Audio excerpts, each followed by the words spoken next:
아이디어 발굴하고 그리고 이제 프로젝트 관리에 대한 전체적인 내용들을 살펴봤고요. 그리고 이러한 부분들을 브레인스토밍으로다가 아이디어를 어떻게 펼칠 것인지를 앞서 학습을 했습니다. 자, 지금부터는 이제 가장 중요한 부분들입니다. 마인드맵에 대해서 우리가 학습을 하려고 하고 있고요.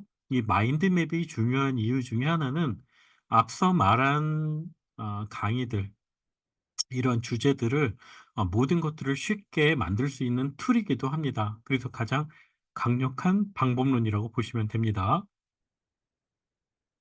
마인드맵의 어떤 그 정의를 보게 되면 마인드맵이라는 거는 말 그대로 아이디어, 개념, 그리고 정보를 방사형으로 확장을 하면서 시각적으로 표현한 다이어그램이라고 볼 수가 있어요.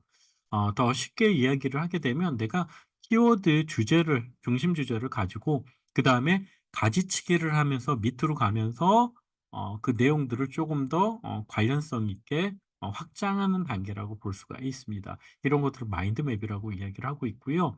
자, 이런 개념들은 보게 되면 시각적인 표현을 하는 게 조금 달라요. 우리가 앞서서는 그냥 키워드나 내용들 정리라고 보게 되면 마인드맵이라는 거는 말 그대로 한 장에 어 방사형으로 혹은 방사형이 아니어도 돼요. 하이라키로 보여주기 줄 수도 있습니다. 자, 시각화된 도구를 통해 가지고 좀 쉽게 볼 수 있는 게 결국엔 마인드맵이라고 보시면 돼요. 맵 형태로 나온다라는 거예요.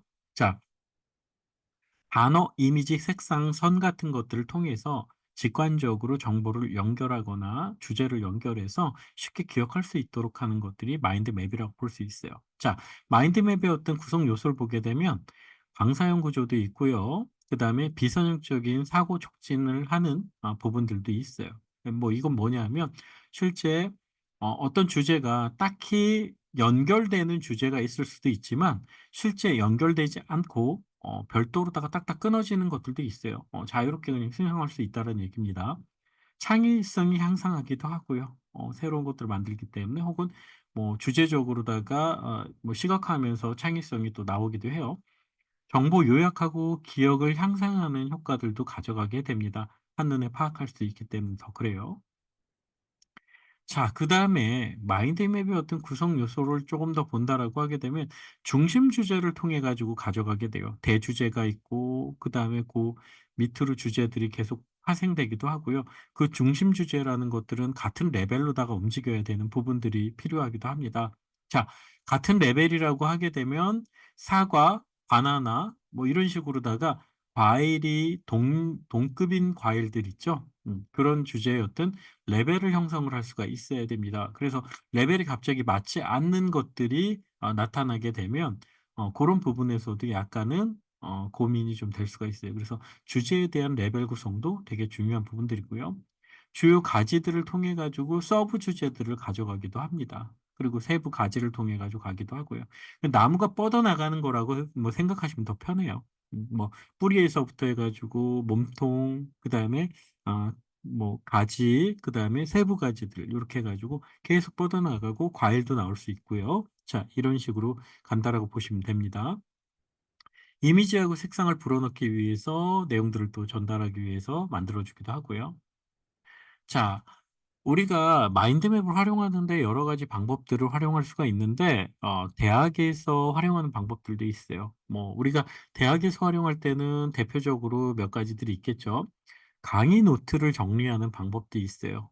그래서 강의 주제를 정리한다든가 아니면 전체적인 맥락들을 한 장씩 이렇게 노트로 정리하는 방법들도 있습니다. 자, 근데 요즘은 이제 녹취 같은 것들도 있고 하다 보니까 AI로다가 이제 뭐 다 생성을 하기도 해요. 근데 마인드맵도 마찬가지로다가 시각화된 걸로다가 보여주는 게 조금 더 강력해요. 우리가 AI 녹취 같은 경우에는 그냥 주제별로다가 이렇게 조금 다 나열돼서 요약이 된다라고 하게 되면 마인드맵의 가장 큰 거는 맵으로 만들 수 있다라는 거예요. 시각화로 금방 암기할 수 있게끔 좋게끔 만드는 거. 과제하고 리서치나 계획 수립할 때 이런 주제들을 논리적으로 설계할 수 있다는 게 중요하고요. 발표 자료하고 기획 구성할 때 시각화된 자료를 쓸 수 있는 것들. 그래서 프레젠테이션을 할 때도 조금 더 텍스트로만 가지고 있는 게 아니고 약간 시각화된 자료들을 가져간다. 자, 시험 공부나 복습할 때도 좋아요.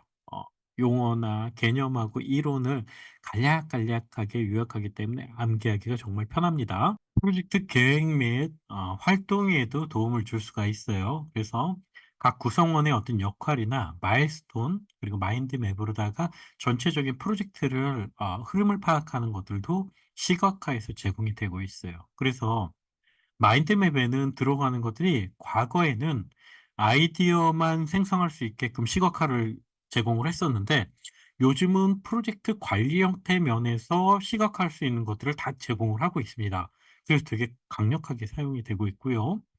그다음에 논문이나 보고서 같은 체계를 구성하는 데도 상당히 도움이 되고 있어요. 그래서 여러 부분에서 많이 활용이 되고 있습니다. 그리고 취업이나 진로 계획에도 많이 사용을 하고 있는 상황들입니다. 실무에서 활용하는 방법들은 조금 다르기는 해요. 실무에서는 아까 말한 아이디어 브레인스토밍에도 많이 활동을 하고 있고요. 왜냐하면 어떤 그 신사업을 개발한다. 그리고 회사에서 뭔가 프로젝트를 추진한다 할 때는 이 브레인스토밍을 많이 활용하기 때문에 그래요. 그다음에 프로젝트 계획을 수립할 때도 많이 사용을 하고 있고요. 그다음에 프로젝트의 어떤 추진 같은 거 사용할 때도 많이 하고 있습니다. 그리고 문제 해결을 할 때도 이 문제 해결 방법을 브레인스토밍하고 연결해서 마인드맵으로 많이 사용을 하고 있고요. 프레젠테이션 기획을 할 때도 목차를 생성한다든가 아니면 구조화할 때 많이 사용을 하고 있습니다. 자, 그리고 학습하고 내용을 정리하거나 요약하는 데도 많이 활용들을 하고 있는 상황들이고요. 그다음에 의사결정 과정을 선택할 때 yes, no 혹은 의사결정에 확정을 지을 때도 이러한 시각화된 정보나 아니면은 이런 주제에 대해서 결정할 때도 많이 사용을 하고 있습니다.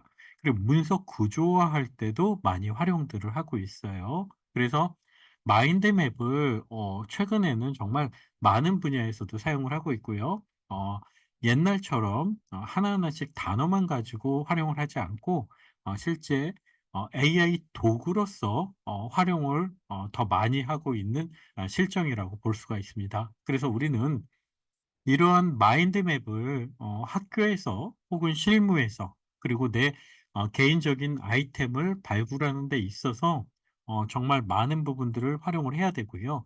챗GPT도 있고 여러 가지 어떤 AI 도구들이 많은데 자기에 맞는 생산성이 높은 도구를 미리미리 활용도 해 보고 테스트도 해 보고 해서 그런 것들을 쓸 필요들이 있습니다.